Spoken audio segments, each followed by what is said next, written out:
ఘనమైన చరిత్ర, ప్రాచీన నాగరికత, అద్భుత పురాణ ఇతిహాసాలు, ఎన్నో వీరగాథలు. వీటన్నింటికంటే చరిత్రకారుల్ని అత్యంత ఆశ్చర్యపరిచింది ఒకటుంది. ఆ ఒక్కటే మిగతా ప్రపంచంతో మన దేశాన్ని విభిన్నంగా నిలిపింది. అదే పరమత సహనం. అవును, ఆ పరమత సహనమే మన దేశం మౌలిక స్వభావం. హిందూ, ముస్లిం, క్రైస్తవ, సిక్కు, జైన, బౌద్ధ, యూద్ ఎవరి మతం వాళ్ళది. హిందూ బాబాయ్, ముస్లిం బాయ్, క్రిస్టియన్ సిస్టర్, మందిర్, మస్జిద్, చర్చ్ ఎవరి ప్రార్థన వాళ్ళది. మతం పూర్తిగా ఒకరి వ్యక్తిగత విశ్వాసం.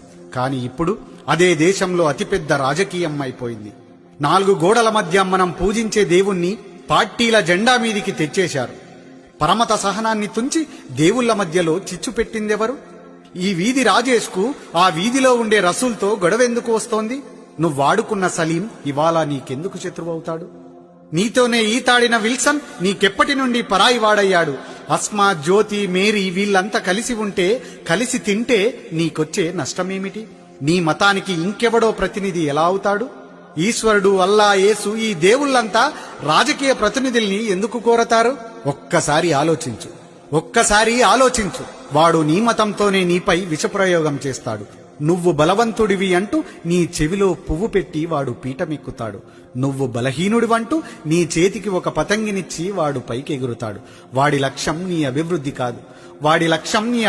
కాదు, వాడి అధికారం మాత్రమే. ఇది గుర్తించు. మతం మత్తులో నువ్వు కళ్ళు మూసుకొని ఉండటమే వాడికి కావాలి.